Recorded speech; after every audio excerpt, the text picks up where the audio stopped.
Russell Brand is as well known for his battle against drug addiction as he is for his job as one of TV's best-loved comedians. But I only really like to play characters that are basically me with a hat on. First hooked at just 16 years old, he's now been clean of drugs for more than 10 years. Now he's joining forces with Mitch Winehouse, who lost his daughter Amy to addiction. Get on without my guy. They want to educate children about the dangers of drink and drugs, and earlier today I caught up with both of them. Russell, Mitch, thank you very much for talking to us tonight. Mitch, why is it so important to talk to school-aged children about the dangers of drink and drugs?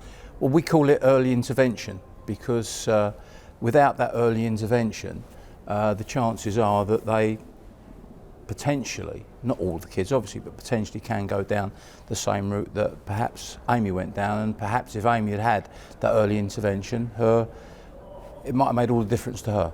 An early intervention, Russell, did you have anything like that when you were at school? Would it have made a difference for you? It might have done in the manner that Mitch and the Winehouse Foundation are proposing, because when I was at school, the old Bill came around with one of those things like, don't do all of these type of drugs. And I remember sat there as a little kid, I was like, that one looks good, that one looks good, what does that one do? It was like a pick and mix. But like the way it's going to work with Mitch's setup is people that are in recovery, people that have had experience of taking drugs and getting clean from drugs are going to talk about it. So it's a more honest, less biased, less legally based, more health-based perspective. Because the difficulty is school children, especially teenagers, don't tend to listen to teachers and their parents, do they? They talk to their peers. So why are they going to listen?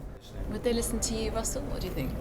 I don't know. I mean, like sometimes I spend time with young people, it don't seem like they're listening, but I think on this very important subject, perhaps they can be reached by people that, as Mitch is saying, have the appropriate experience, particularly if it's not being approached in a sort of myopic, moralistic fashion, but approached in a kind of affable, understandable way. Like sort of children, young people, they're going to take drugs. It's part of life. It's part of society. I think it's just important to have the facility to take care of that inevitably when it occurs. How do you stop drugs being cool? I mean, what would someone have had to say to you to stop you taking them when you were that age? I don't think they could have said anything. I think what perhaps could have happened and should have happened is dealing with the emotional issues that led me to take drugs in the first place, which is the reason I don't take drugs now. If I hadn't dealt with those emotional issues, wouldn't be talking to you, I'd be off. Do you think it would have helped Amy? Do you think, I mean, obviously on a serious note now, do you reckon that if she had had... It's difficult to say. With the benefit of hindsight, I would say it would have helped. But I think the important thing is to give the kids the information. The big problem now, as you know, Russell, is not crack and heroin, it's so-called legal. Let them know what they're actually putting into their body. Let them know what it can do to them, and let them make the decision. So we're not saying to them, don't do it. We'd never do that. We're saying, this is what can happen to you. You make the choice. What's your advice to them, Russell? Would you say have a go or not? Because that might seem to be irresponsible, wouldn't it?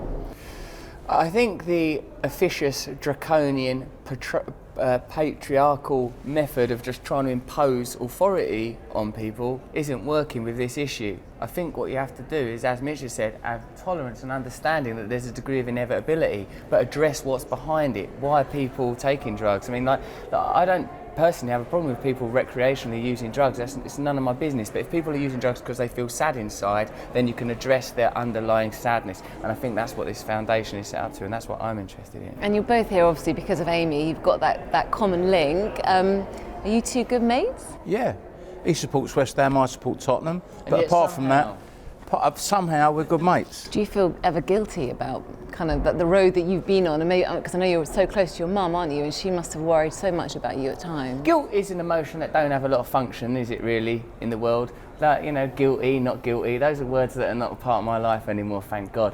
What I'm interested in is making amends where I feel like I've done something wrong and trying to be a better person now. Guilt's kind of senseless. And does it help in some way when you're with people who are successful like Russell at combating their demons? Well, Russell is a great example of demonstrating that there is a life after addiction. Recovery is out there, and of course we don't see enough of these examples. Most people don't die of addiction. Most people survive addiction. The vast majority of people survive addiction in one way or another. Right, okay. Thank you both very much for doing, and the best of luck. Thank you. With your foundation. Thank you. Thank you.